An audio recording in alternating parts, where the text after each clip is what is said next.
ये आग सिर्फ एक हवेली को नहीं बल्कि उस तांत्रिक के काले साम्राज्य को जला रही है। अब इस जंगल की हवा फिर से शुद्ध और भय मुक्त महसूस हो रही है।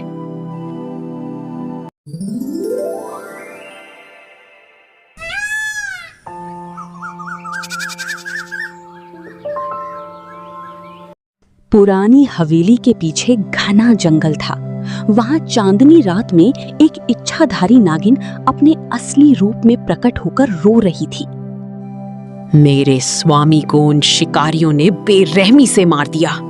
मैं चैन से तब तक नहीं बैठूंगी जब तक मैं उन सभी का समूल विनाश न कर दूं। मेरा प्रतिशोध अब शुरू होगा। तभी वहां एक बूढ़ा सपेरा आया। उसके पास एक पुरानी बीन थी और उसकी आंखों में एक अजीब सी चमक और गहरा राज था। बेटी, प्रतिशोध की राह बहुत कठिन होती है। क्या तुम जानती हो कि उन शिकारियों के पीछे किसका हाथ है? वे साधारण लोग नहीं बल्कि एक तांत्रिक के गुलाम हैं। सावधान रहना। चाहे वे तांत्रिक के गुलाम हो या स्वयं काल, मैं पीछे नहीं हटूंगी। मुझे बस उनका पता बताओ ताकि मैं अपनी विषैली फुफकार से उन्हें मिट्टी में मिला सकूं। अभी इसी वक्त।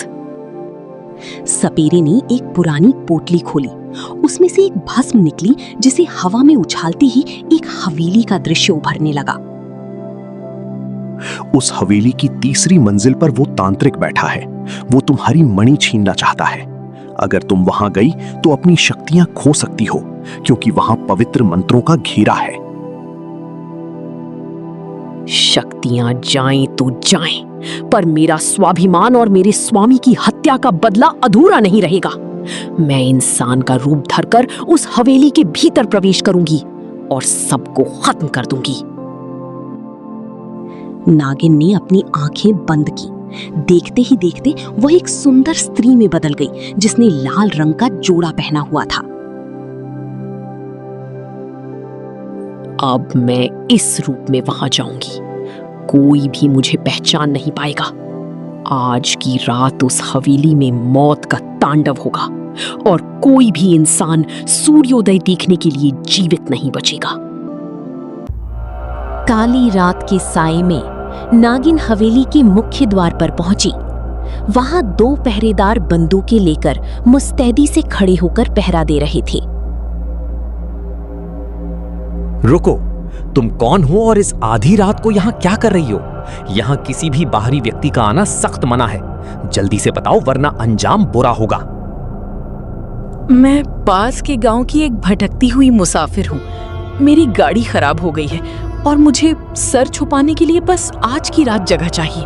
क्या आप मदद करेंगे? पहरेदारों ने एक दूसरे की तरफ देखा। नागिन की सुंदरता और उसकी मीठी आवाज ने उन पर अपना जादू करना शुरू कर दिया था। ठीक है, तुम अंदर जा सकती हो, लेकिन खबरदार जो ऊपर की मंजिल पर कदम भी रखा। हमारे मालिक बहुत गुस्से वाले हैं और वे इस वक्त एक विशेष पूजा कर रहे हैं। आपका बहुत बहुत धन्यवाद। मैं तो बस एक कोना चाहती हूँ। मैं वादा करती हूँ कि मैं किसी को परेशान नहीं करूंगी और चुपचाप सुबह होते ही यहाँ से चली जाऊंगी। जैसे ही नागिन ने हवेली के भीतर कदम रखा, उसे अपने स्वामी की गंध आने लगी। उसकी आंखें गुस्से से फिर पीली होने लगीं। मेरे स्वामी के अवशेष यहीं कहीं हैं। मुझे उस तांत्रिक तक पहुंचने के लिए इन बेवकूफों को उलझाए रखना होगा। मेरा बदला अब मेरे बहुत करीब है। मैं इसे महसूस कर सकती हूँ। तभी सीढ़ियों से एक भारी आवाज गूंजी। एक लंबा आदमी हाथ में माला लिए नीचे उतरा, जिसकी आंखों में एक अजीब सा खौफनाक सन्नाटा था। तुम यहाँ क्या कर रही हो सुंदरी? गुरुदेव ने कहा था कि आज रात कोई मेहमान आएगा, पर उन्होंने ये नहीं बताया था कि वो इतनी घातक और विषैली भी हो सकती हैं। आप क्या कह रहे हैं महाराज? मैं तो एक साधारण स्त्री हूँ। क्या इस हवेली में मेहमानों का स्वागत इसी तरह डरावनी बातों से किया जाता है? मुझे बहुत डर लग रहा है। चेला हंसा और नागिन के करीब आया। उसे नागिन के असली रूप का थोड़ा भी अंदाजा नहीं था। वो बस उसकी सुंदरता में खो गया। डरो मत। अगर तुम मेरी बात मानोगी तो तुम्हें कोई नुकसान नहीं होगा। यहां आओ और मुझे बताओ कि तुम्हारा असली नाम क्या है और तुम सच में कहां से आई हो। मेरा नाम रूपमती है। मैं यहाँ सिर्फ मौत बांटने आई हूँ, पर वो मौत सिर्फ तुम्हारे गुरुदेव के लिए है। क्या तुम मुझे उनके कमरे तक ले जाने का कष्ट उठाओगी प्यारे दोस्त? तांत्रिक का चेला मंत्रमुग्ध होकर नागिन को ऊपर की मंजिल की ओर ले जाने लगा। सीढ़ियों पर बिछी कालीन खून जैसी लाल दिख रही थी। गुरुदेव इस वक्त ध्यान में लीन है। वे एक ऐसी शक्ति को जगा रही हैं जिससे पूरी दुनिया उनके कदमों में होगी। तुम बहुत खुशकिस्मत हो जो आज यहां मौजूद हो। शक्तिशाली पुरुष हमेशा मुझे प्रभावित करते हैं। मुझे ये देखकर हैरानी हो रही है कि इतनी भव्य हवेली के भीतर इतने गहरे राज छुपे हैं। क्या तुम्हारे गुरुदेव सच में अजय हैं? ऊपर पहुंचती ही एक अजीब सी गंध हवा में फैल गई। नागिन समझ गई कि उसकी स्वामी की खाल का इस्तेमाल आसन के रूप में हो रहा है। उस दुष्ट ने मेरे स्वामी की खाल पर बैठकर अपनी सिद्धि की है। मेरा रक्त उबल रहा है, पर मुझे सही पल का इंतजार करना होगा। पहले इस चीले को ठिकाने लगाना होगा। तुम अचानक खामोश क्यों हो गई रूपमती? क्या तुम डर रही हो? यहां आओ, मैं तुम्हें गुरुदेव के कक्ष का मुख्य द्वार दिखाता हूं, जहां कोई भी बिना अनुमति प्रवेश नहीं कर सकता। मैं खामोश इसलिए हूं क्योंकि मैं सोच रही हूं कि तुम्हारी मौत कितनी दर्दनाक होगी। क्या तुमने कभी सोचा है कि जब नागिन का विष रगों में दौड़ता है तो कैसा महसूस होता है? चेला कुछ समझ पाता उससे पहले ही नागिन ने अपनी गर्दन घुमाई। उसकी आंखों की पुतलियां बिजली की तरह कौंधी और चेहरा भयानक होने लगा। ये क्या? तुम्हारी आंखें? तुम इंसान नहीं हो? पहरेदारों, कोई है? जल्दी आओ, यहाँ एक बला घुस आई है। बचाओ मुझे, ये मुझे मार डालेगी। ये तो साक्षात काल है। अब चिल्लाने से कोई फायदा नहीं है। तुम्हारी आवाज इस कमरे के बाहर नहीं जाएगी। तुमने मेरे स्वामी को छूने का साहस किया था, अब उसकी कीमत अपने प्राणों से चुकाओ, दुष्ट। नागिन ने तेजी से चेले की गर्दन जकड़ ली। उसके नाखूनों से नीला जहर निकलने लगा और चेले का शरीर धीरे धीरे काला पड़ने लगा और वो ढेर हो गया। एक बाधा दूर हुई। अब उस पाखंडी तांत्रिक की बारी है। आज रात ये हवेली शमशान बनेगी और मैं अपने स्वामी की आत्मा को शांति दिलाने के लिए उसका रक्त अर्पित करूंगी। नागिन ने चेले की लाश को एक कोने में धकेला और तांत्रिक के कमरे के भारी दरवाजे की ओर बढ़ी। अंदर से मंत्रों की गूंजने की आवाज आ रही थी।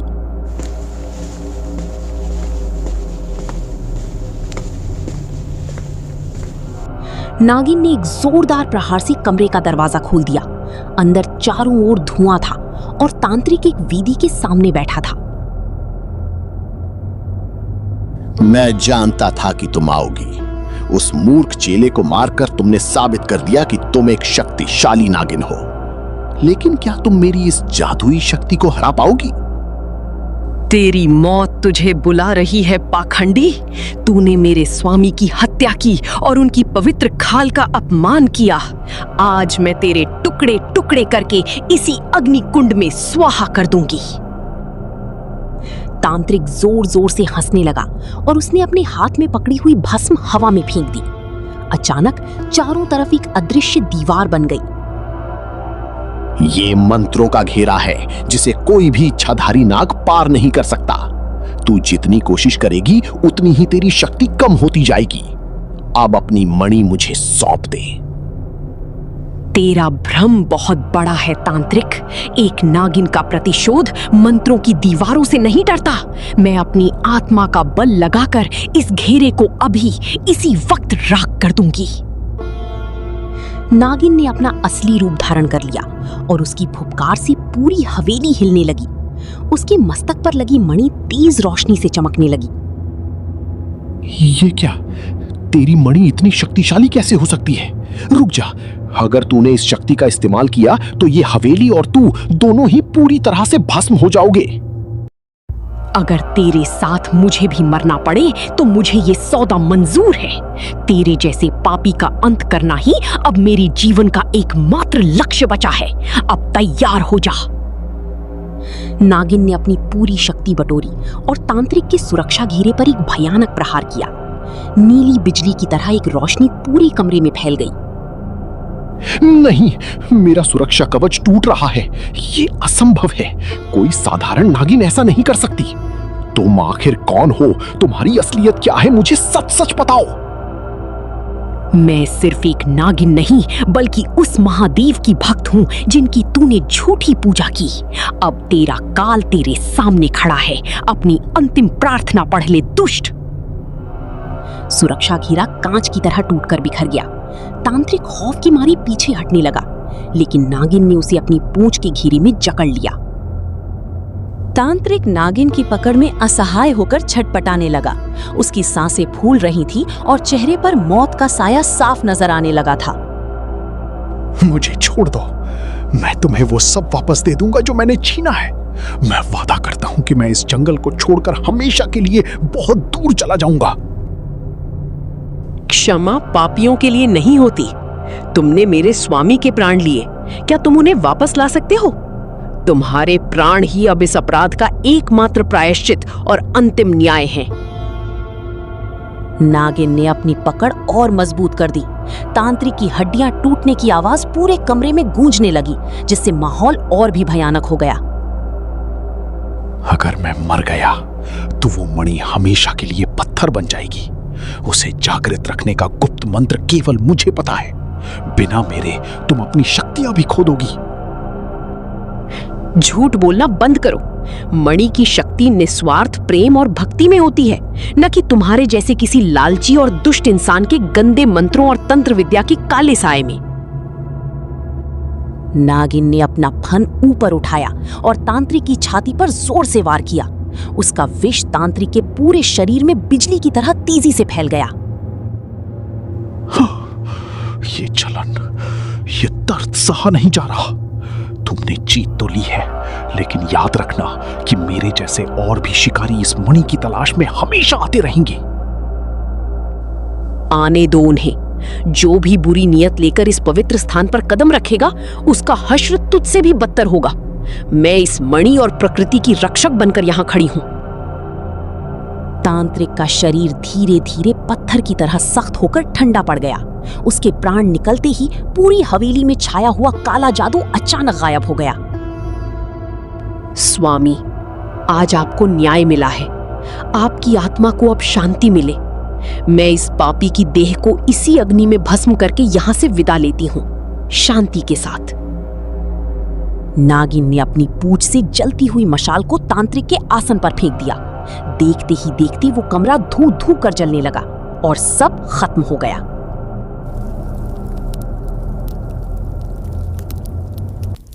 हवेली की लपटें आसमान छू रही थीं। नागिन ने अपने स्वामी की पवित्र खाल को सम्मानपूर्वक उठाया और मलबे से बाहर निकलकर जंगल की ओर बढ़ी। ये आग सिर्फ एक हवेली को नहीं बल्कि उस तांत्रिक के काले साम्राज्य को जला रही है। अब इस जंगल की हवा फिर से शुद्ध और भय मुक्त महसूस हो रही है।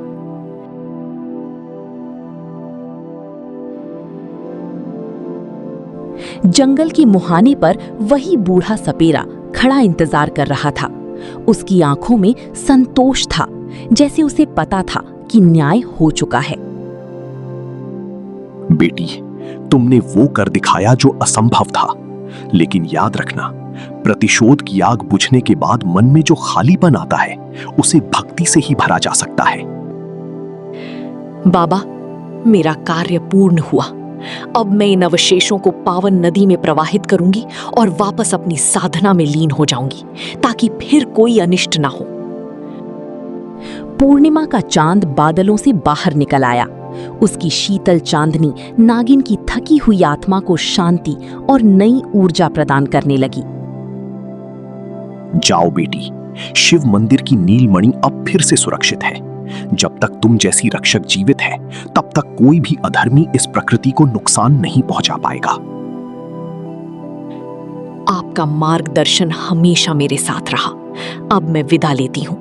ये जंगल, ये मणि और यहाँ के जीव अब चैन की नींद सो सकेंगे, क्योंकि रक्षक जाग रहा है। नागिन धीरे धीरे घने जंगल के भीतर ओझल हो गई। उसकी चमकती हुई मणि की रोशनी अंधेरे में एक उम्मीद की किरण की तरह जलती रही। संसार के लिए मैं शायद एक डरावनी कहानी हूं, लेकिन इस धरती के लिए मैं एक ढाल हूं। मेरी कहानी यहाँ खत्म नहीं, बल्कि एक रक्षक के रूप में शुरू होती है।